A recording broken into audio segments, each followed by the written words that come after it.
Alô para todos, Paulo Mubarak falando. Esse é o episódio número 81, gravado hoje, quarta-feira, 26 de março de 2025. Uma pergunta, ouça essa história aqui, eu vou fazer um resumo aqui no meu computador e vamos estudar juntos por que a infantilização está crescendo cada vez mais nas nossas empresas, na nossa sociedade como um todo, e por que as pessoas acreditam em tantas baboseiras. Pessoas do mundo corporativo, empresários, conselheiros, C-level, analistas, estagiários, todo mundo acreditando em besteiras como essa.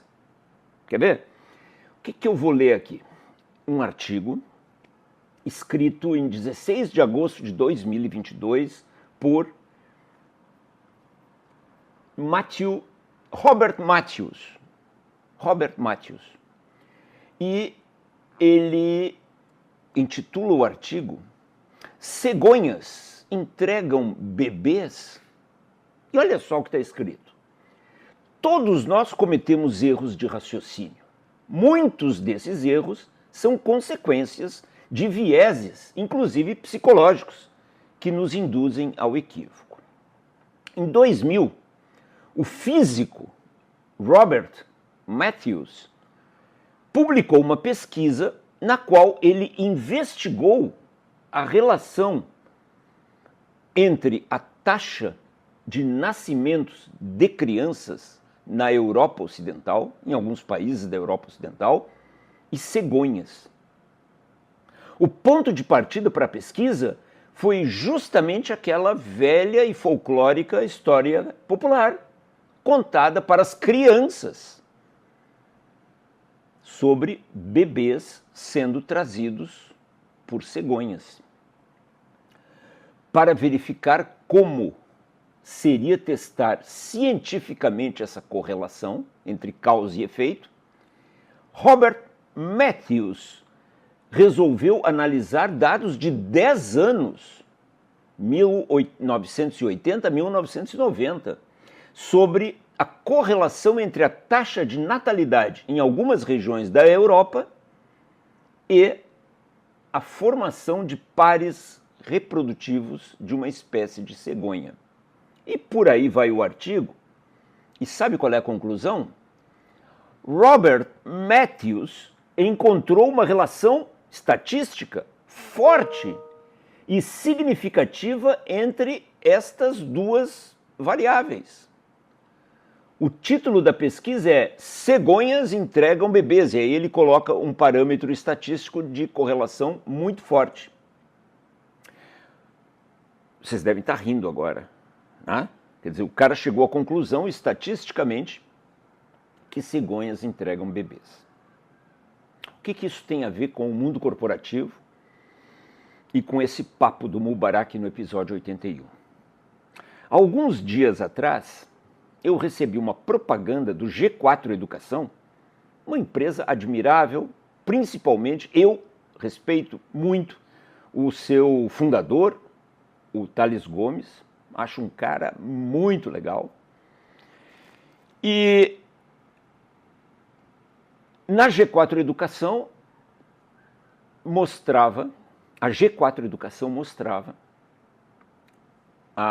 um filmezinho com o atual CEO do Gerdau, e o título era: quando este cara se tornou CEO do Gerdau, ele decidiu parar de mandar, e a empresa pulou o faturamento de 37 bilhões de reais anuais para 67. E o vídeo fala em meritocracia, fala em metas e fala num índice que provavelmente esse CEO trouxe. Ele foi ao Butão estudar felicidade, que é a felicidade interna bruta, um indicador de felicidade. Esta história, com todo o respeito que eu dou para o G4 Educação e para o Grupo Gerdau e para esse CEO,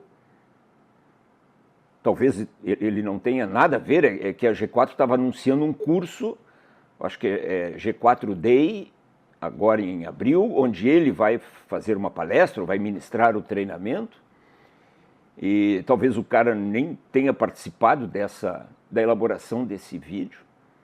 Mas a notícia dizendo que o CEO implantou algumas práticas de felicidade na empresa, parou de mandar, ou seja, não tem hierarquia, sei lá, algo assim, a hierarquia é fraca, as pessoas fazem porque tem contexto e não porque tem controle, esses mimimis. E correlaciona isto com o crescimento brutal da receita. Mas é igual, a correlação é absolutamente falsa e explora, seja de maneira consciente ou até de maneira inconsciente, e eu não aprovo esse tipo de mensagem, porque você imagina quantos CEOs, quantos empresários, quantos analistas, quantos gerentes, quanta gente do C-level está ouvindo esta, me desculpem, bobagem. É como se dissesse, olha, o G4 descobriu que bebês são trazidos por crianças, bebês são trazidos por cegonhas. Então o cara implantou certas coisas lá e dobrou o faturamento. O faturamento do Gerdau, em números aproximados, ele era em 2019, 2020, algo em torno de 40, 43 bilhões, e em 2021, 22, né, foi no pós-pandemia, o faturamento não foi para 67, o faturamento foi para 80 e tantos bilhões, dobrou uma empresa já gigante. E depois, assim como dobrou, caiu. Por que eles não falam isso? Ué, o que aconteceu? Numa hora dobrou, depois caiu brutalmente também, caiu de 80 e poucos para 67, 65. O que aconteceu? Sabe o que aconteceu? Aconteceu algo muito simples. Tanto para o Gerdau ter dobrado de faturamento de um ano para outro, quanto para ele ter caído de 80 e poucos, que foi em 2021, 22, agora em 2024 para 65. Foi a oscilação brutal do preço do aço bruto. Eu até pedi para alguém que trabalha, um especialista, me passar os dados, eu vou colocar aí na tela. Na pré-pandemia, 2019, o CA50, um determinado tipo de aço, custava R$3.000 a tonelada. Ele chegou aí a 6.500 no pós-pandemia, pico aconteceu em 2022, e depois ele baixou para 5. Mas, nesse período todo, teve um aumento de 70%. É por isso que o Gerdau passou de 40 vezes 1,7, dá 70 bilhões, 60 e poucos bilhões. E um outro tipo de aço, os aços mecânicos, passaram de 3.600 para 6.500, tendo um pico em 2021, setembro de 2021, de 7.700. Então, eu não estou dizendo que o Gerdau não é uma empresa bem administrada. Se nós olharmos o free cash flow, a geração de caixa operacional do grupo nos últimos 5, 6 anos, é espetacular. Eu não estou dizendo que esse CEO está fazendo um mau trabalho. Eu só estou dizendo que essa propaganda é altamente, eu vou usar um termo bem educado, equivocada. Não vou usar o termo fake news, não vou usar o termo porque, como eu disse, eu admiro muito o G4 e especialmente o Tales Gomes. Mas este tipo de propaganda não é digno da G4. Essa atribuição é uma atribuição oportunista, falsa. Não foi por isso, gente. Não foi pela aplicação de felicidade interna bruta, de práticas woke ou de mimimis que o Gerdau passou. É porque o preço do aço subiu. E um detalhe, o próprio grupo Gerdau, a quem eu admiro e respeito tanto, assim como tantas empresas, passou por muitas dificuldades e encolheu muito nos últimos anos. Há 10 anos atrás, há cerca de 10 anos atrás, o Gerdau tinha 60 usinas no mundo. Hoje tem 29. Tinha uma produção, uma capacidade instalada de aproximadamente 26 milhões de toneladas. Hoje é menos de 14. Atuava em 14 países. hoje atua em 7. Deixou de ser a maior empresa produtora de aço no Brasil para ser a maior empresa brasileira produtora de aço. Porque hoje, no Brasil, o Gerdau não é mais líder, como foi antigamente. Hoje, a ArcelorMittal tem cerca de 40%, 42%, 43% do mercado brasileiro e o Gerdau 15%, e pouco, 16%. Então, não houve nenhum milagre, nenhuma... Agora, o que eu quero dizer com isso? Vocês vejam assim, como a sociedade brasileira, como o mundo corporativo brasileiro é exagerado. Exageros e crenças em contos de fadas, as cegonhas trazem bebês, isso a gente conta para criança. O CEO do Gerdau deixou de mandar e implantou a felicidade interna bruta e o Gerdau dobrou de tamanho. Mas, olha, numa boa, de novo, com todo respeito ao G4, ao Gerdau, ao CEO, essa propaganda não é digna de nenhum deles. A história deles é muito maior do que essa propaganda. Quem fez essa propaganda deveria se envergonhar. Conclusão. Você aí, desde um aprendiz até o presidente do conselho de uma empresa, nunca apele ou acredite para o exagero. Sempre que existe o exagero, o conto de fadas, aqueles resultados fantásticos, sempre há uma explicação e muitas vezes um fake news por trás disso. Sempre. Por exemplo, um outro exemplo do que é o exagero, do que é a cabeça fraca, a falta de sabedoria. Um outro palestrante muito importante no Brasil, ele disse, 2, 3 dias atrás, que ele iria dar uma palestra e tinha um slide elogiando o crescimento da NVIDIA.